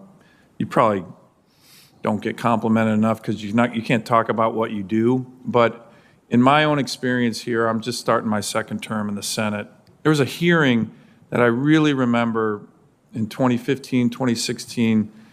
It was the Cyber Command. It was some of the others who were, I called us the cyber punching bag of the world. And the witnesses admitted that we don't retaliate when we're attacked from a cyber perspective. I don't think we're the cyber punching bag of the world anymore. And I think it's because of your work. You can't talk about a lot of that work, but can you just let the American people know that whether it's on elections or other cyber attacks, we're not just taking blows. We're going on offense. We're preemptive. I think it's really important for people to know that. That was not the posture 5 years ago. We were just getting pummeled, and we wouldn't do anything about it. Can you talk a little bit about that to the extent you can in an unclassified session? Senator, I appreciate the question, and importantly, I appreciate the support of this committee, because as I was mentioning, really 2018 was a watershed year for us as we had looked at the future to a midterm election and knowing that we did not want to experience what we had experienced 2 years previously. The ability for this committee to pass the NDAA that year that allowed us to operate outside of our networks, cyber as a traditional military activity, moved us from being a static to an active force. And this idea of persistent engagement, always being involved with your adversaries, whether or not you're enabling our partners or acting against our adversaries, is critical and underlying to our support in 2018, 2020, and today. Thank you, General. Thank you, Mr. Chairman. Thank you, Senator Sullivan. Let me now recognize Senator Duckworth via WebEx. Thank you, Mr. Chairman, and I do join my colleague, the senator from Alaska, in his admiration for the work that we've done, especially under your leadership, General Nakasone. General Clarke, I appreciate our call yesterday, and I want to express my support for Special Operations Command's Diversity and Inclusion Strategic Plan.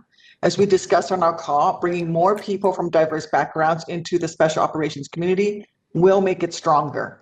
By infusing teams with different ideas and perspectives and enabling them to engage more effectively around the world.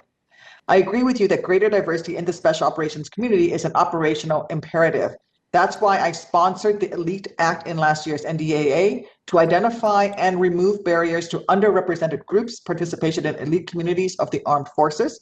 I'm glad to see that you've taken on the challenge of increasing diversity and inclusion in Special Operations Command, and it's an important first step in strengthening our military. And I really look forward to working together with you on this issue in the future. On my first question, I believe that being able to tap into the full talent and diverse perspectives of our population makes our military stronger. I also believe that in order to build the most capable military possible, we need to capitalize on the natural advantage of our National Guard and Reserve forces, namely that those service members are highly trained in their civilian jobs, as well as their military jobs.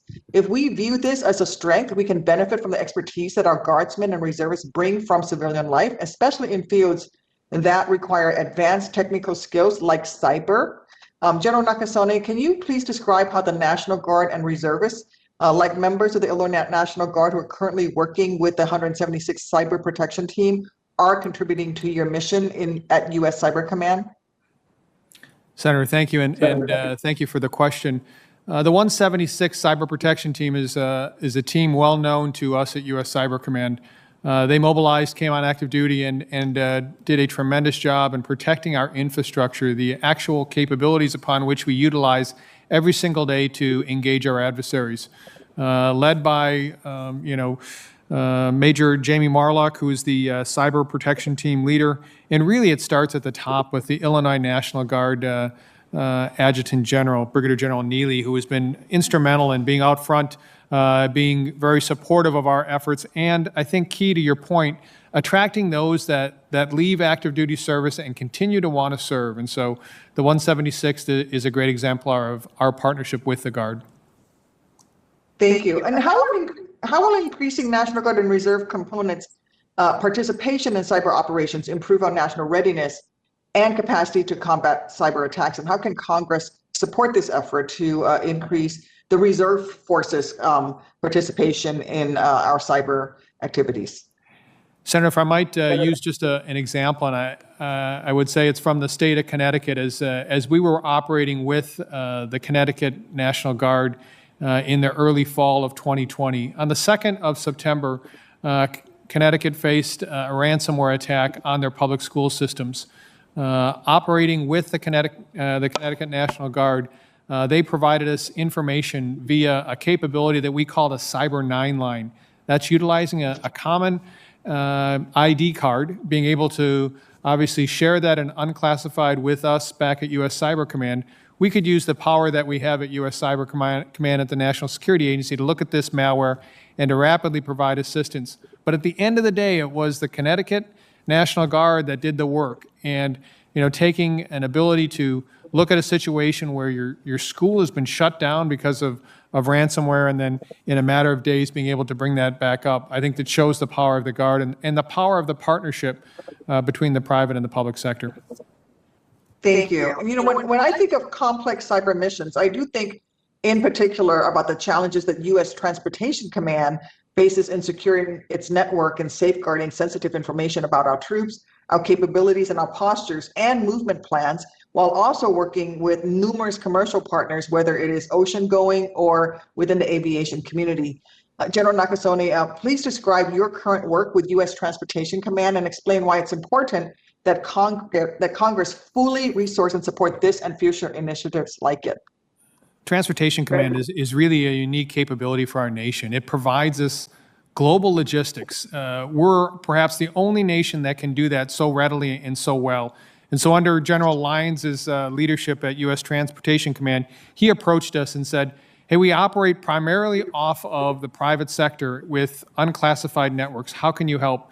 And so there has been a partnership ongoing for the past year and a half where both U.S. Transportation Command, U.S. Cyber Command, and the National Security Agency have taken a look at how do we improve that public-private partnership, how do we ensure the security of the data that's being transmitted, and then also how do we look to the future. Thank you, Senator. Thank you. I'm out of time. Thank you, Mr. Chairman. Thank you very much, Senator Duckworth. Let me recognize Senator Tuberville, please. Thank you, Mr. Chairman. Thank you, gentlemen. Thank you for being here today. General Nasaki, Space Force has already taken great steps in advancing U.S. national security in order to provide effectiveness needed. It is going to continue to need a strong backing from our cyber intelligence community. What role will the Cyber Mission Force and CyberCom play in the Space Force?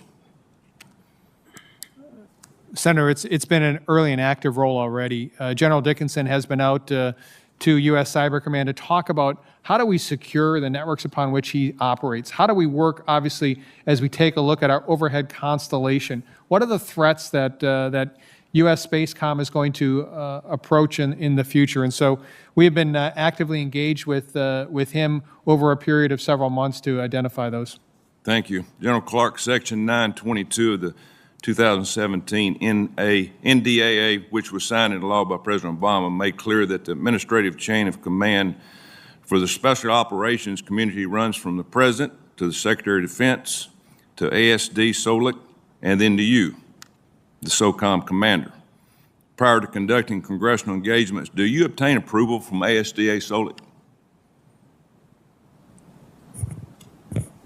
Mr. Secretary, we work very closely with ASD SOLIC in that administrative chain of command for oversight, particularly for our budget and our acquisition. Mr. Maier and his predecessors provide that oversight. But it's also clear that my chain of command, and Secretary Austin made this very clearly to me, that my chain of command as a combatant commander runs to the Secretary of Defense, to the President.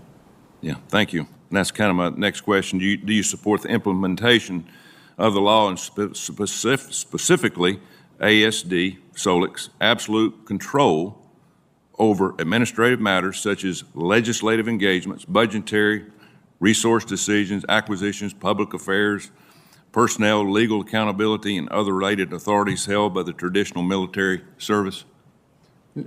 Senator, what I believe is a key role for ASD SOLIC is actually to be an advocate for SOCOM within the department. And so when decisions are made about services and service budgets and service personnel decisions, having ASD SOLIC in the room to be able to be that advocate for us, to me, is the most important aspect that ASD SOLIC can do for SOCOM. It goes back to the old adage: if you're not at the table, you become the lunch. And having ASD SOLIC in and at that table, which has occurred, has been very helpful. Thank you. Mr. Maier, as I noted a moment ago, the law mandates that the administrative chain of command for SOCOM passes from the President, Secretary of Defense, ASD SOLIC, SOCOM commander. In light of the clear chain of command, have you met with the Secretary of Administrative Matters related to SOCOM? Senator, yes, I have, and I participate in the Secretary's regular service secretary meetings. I also participate, or my staff participate, in the series of governance meetings that the Deputy Secretary runs in order to do, just as was already said by General Clarke, to both advocate, but for the administrative chain of command, we are responsible for both setting direction and ensuring execution and implementation consistent with the law. How often y'all meet, you think? The service secretaries meet at least twice a month. Obviously, a new administration, so different series of meetings, but every day, sir, there's meetings that I'm representing ASD SOLIC in that service secretary-like hat with the secretary, deputy secretary, or their direct reports. Thank you. Thank you for your service. Thank you very much, Senator Tuberville. Senator Peters, please. Thank you, Mr. Chairman, and thanks to each of our witnesses here today. Mr. Maier, in General Clarke's words, if I may use your words here, General Clarke, they're good words. He says, SOF, quote, strengthens alliances and creates diplomatic options. These strategic effects ultimately clearly begin with actions undertaken by people in those areas, our number one assets. So I would like to hear from you how you're modernizing professional development in a way that really reflects this very unique role of your personnel, how you're basically bridging the gap between direct action and working in an embassy across the span of training and education, obviously a complex set of skills that are necessary. And specifically, my question is, how are you broadening mid-level SOF leaders, and how much of that focus is on senior enlisted personnel? Yes, Senator, that's a very important part of this pivot as we describe it, from being able to still do the counterterrorism missions that we've been involved in for the last really generation, to be able to do that both and then be competitive at that level below armed conflict. A critical component of that, as we've talked about already, is not only the ability to speak languages and really engage at the right level of cultural awareness with not only the adversaries, but also those third parties, third countries that those adversaries are attempting to influence. And a lot of that happens in the information space, social media, as we know. So a critical component of professional military education, but even more specifically, the operational imperatives that we have to evolve that force. This is the key part of this. It was alluded already at the opening statement of General Clarke. over 50,000 members of Special Operations Command are enlisted members. That's where the rubber meets the road. These individuals, especially in the soft world, are often called upon to do things well above what their conventional counterparts, whether that's operating embassies, participating on interagency teams, or engaging with partners. So we see that as really the crux of progress and where we're going to be successful in this great power fight. So, Mr. Mayor, does the SOCOM talent management then emphasize regional experience? Is that something that you're really seeking out and trying to develop further? Senator, yes, sir. And I think specifically evolving to those great power concerns, we often forget at times that a lot of what we've been doing over the last years in the counterterrorism fight was really focused on fairly narrow set of adversaries. And so I think as we look more broadly and diversely at the adversaries we're going to confront, and in some cases, more importantly, those entities that they're trying to influence, it's important for us to be able to engage in those languages with that cultural awareness. Yeah, absolutely. Well, that's good to hear. General Nakasone, on Tuesday, I asked Admiral Aquilino how he plans to align security assistance and Indo-PACOM with the nature of our competition with China and Russia, and if he believes that security assistance should include cybersecurity assistance to help our partners protect their critical infrastructure or enhance their resilience against information warfare. My question to you, sir, is do you believe that security assistance to partner nations should include cybersecurity and information warfare measures, first off? And second, do you believe we should pursue these types of relationships outside of the traditional Five Eye nations that we talk about mostly?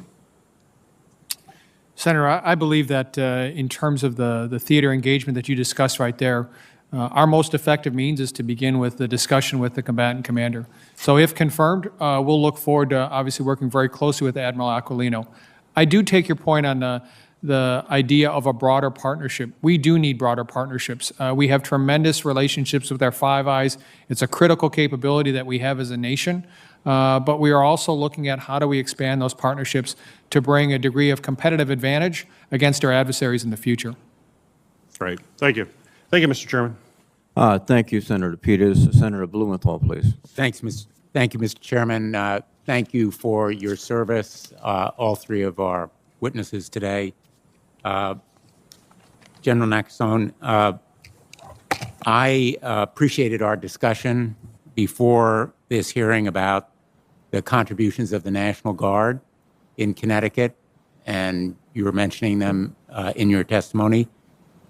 Across the country, the National Guard have really been integral to many of our cyber efforts. Before this last election, the Connecticut National Guard in particular was a really invaluable resource to many local officials in preventing cyber attacks and taking action to deter them. And then more recently, as you know, and we discussed it, the National Guard was an immense resource to Connecticut in responding to ransomware attacks against Hartford schools and in preparing for responses to particular attacks, but also, again, deterring them. I am also very excited about the grant that the University of New Haven received to train more National Guard members on cybersecurity skills under Project Ironclad. Not only will the University of New Haven help us train more cybersecurity talent in New Haven and Connecticut, but it could also help create a national pipeline to recruit and retain the expertise in our country that we so desperately need. Could you explain how the University of New Haven's Project Ironclad training program fits with our need for more cybersecurity talent? Certainly, Senator, but let me take a step back and just talk a little bit about the work of the Connecticut National Guard, because I think that in my previous statement, I wasn't specific enough on how big a deal this was. So if you think about it, a ransomware, and as I indicated, ransomware on the 2nd of September, that's impacting the school system.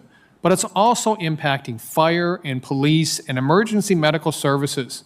Think about that if you're losing that from a capability within your community.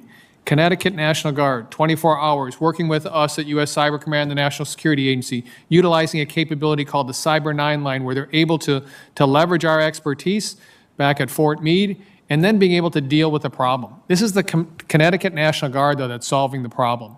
They're just getting a bit of assistance from us. That's a huge deal, and I think it's really a great exemplar of how powerful the National Guard can be, not only in a situation like this, but also I would point out the work that they did during the 2020 election in ensuring its success. And also, most importantly, that I don't think it's well known, their work with the Department of Homeland Security in ensuring the security of Warp Speed, our ability to bring a vaccine for COVID-19 to the American populace. This is the work that the National Guard has done over the past 9 months, and I think it's critical. In terms of New Haven, this is really a great news story, and being able to, again, generate interest, generating context, generating an ability for those that have a desire, a knowledge, an inkle of what they want to do in the future, and bringing them with the capability to train and being exposed to cyber for the future. I think that your points are so well taken. Our National Guard has been such a critical resource in Connecticut in the elections, in countering ransomware, in building the kind of intellectual infrastructure that we need. And as I remarked to you in our conversation, the National Guard draws on the expertise of citizen soldiers who are in civilian jobs involving IT. They are experts in major corporations, and they are providing their expertise now to not only our nation's military through the National Guard, but also to civilian election officials, to local education efforts to deter ransomware. And I think your point about the University of New Haven is so well taken. The Ironclad project offers tremendous promise of recruiting, training, and retaining the talent that we need in our military as well as in our civilian lives for cyber security. And cybersecurity is our future. And I thank you for the work that you're doing and that you are encouraging and promoting by the National Guard. Thank you. Thank you, Mr. Chairman. Thank you, Senator Blumenthal. Now, via WebEx, let me recognize Senator Rosen and thank Senator Kelly for his patience. Senator Rosen. Thank you, Chairman Reed. Thank you to our witnesses for your service, and of course, always for being here today.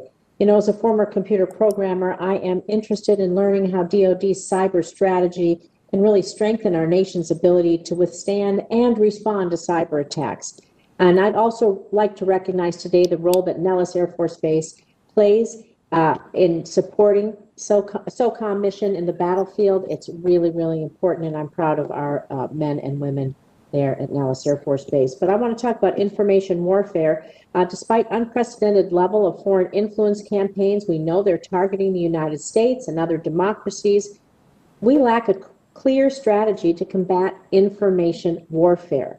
As the national security strategy makes clear, our autocratic adversaries are using aggressive information warfare tactics to interfere in our democratic elections around the world, exploit the pandemic, and erode trust in the rules-based international order. So General Nakasone and then General Clarke, what is the appropriate role for the military to play in this environment of heightened information warfare? Senator, I think the appropriate role is the role that we have begun playing since 2018, which is the perspective of how do we defend forward, the idea of operating outside of the United States, being able to both enable our partners with information and act when authorized. This is an active approach to our adversaries. It's been most effective, as we've seen with the 2018 and 2020 elections, with adversaries attempting to influence us, attempting to interfere, but not being able to do that. That's based upon the strategy of defend forward and the instantiation of persistent engagement. That's the start of it. As I mentioned earlier today, I also think there's a broader piece that is being worked right now by the administration in terms of how do we improve the further resilience of the United States as we look at adversaries continuing to avoid our laws and policies and try to use our own infrastructure in their own attempts. This is a continual effort that we have to be at. This is not going to be episodic. This is something that U.S. Cyber Command and the other combatant commands need to continue to work at. So perhaps, General Clarke, you could speak to this. I want to add one more thing to this question now that you talk about defend forward. How do we deter our adversaries' cyber aggression by changing their cost-benefit analysis? How do we make it not worth their while to attack us? And what policies are we doing there as you speak about defend forward? Isn't that part of this equation too?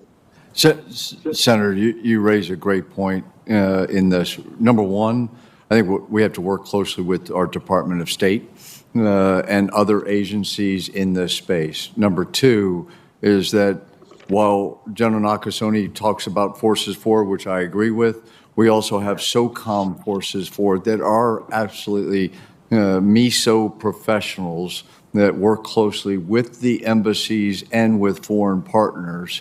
And that ties this ecosystem of forward all the way back to the capabilities and capacities that exist in the U.S. And I think by working closely with those partners to ensure that that our adversaries, our competitors, are not getting that free pass, and to recognize what is truth from fiction and continue to highlight that through using our intel communities is critical. Hey, Senator, if I might add on to that, to your point with regards to imposing cost, this is not just the Department of Defense. As General Clarke rightly points out, this is a whole of government effort. This is what, the power of Treasury brings to it, the Federal Bureau of Investigation, Justice, Department of Homeland Security. This is the lesson that we've learned, is that we have to operate together because the partnership is where the power is. Well, that's great. I want to continue on that. We do have a cyber strategy. We have a lot of cyber espionage. How often should our cyber strategy be updated to reflect current threats and current challenges? How often do you envision that we need to do that in order to stay relevant? If it's 2 years old, 3 years old, it's not being responsive. And so I was wondering what you think would be appropriate for these kinds of cyber strategy reports to be updated. So we have an interim national security strategy guidance that's out, that the administration has put out, that has been very effective for us to start our guideline with it. It talks about cybersecurity as a key enabler within that. That's an important piece of what our nation needs to do. But actual threats, how do we let people stay up to date on actual threats?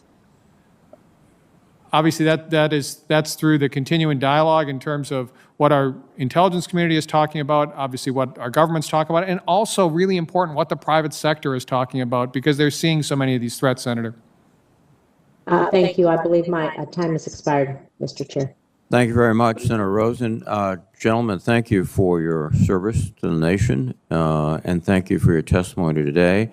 This will conclude the open portion of the hearing. We will reconvene in SVC 217 as quickly as possible. Thank you very much again. The open hearing is adjourned.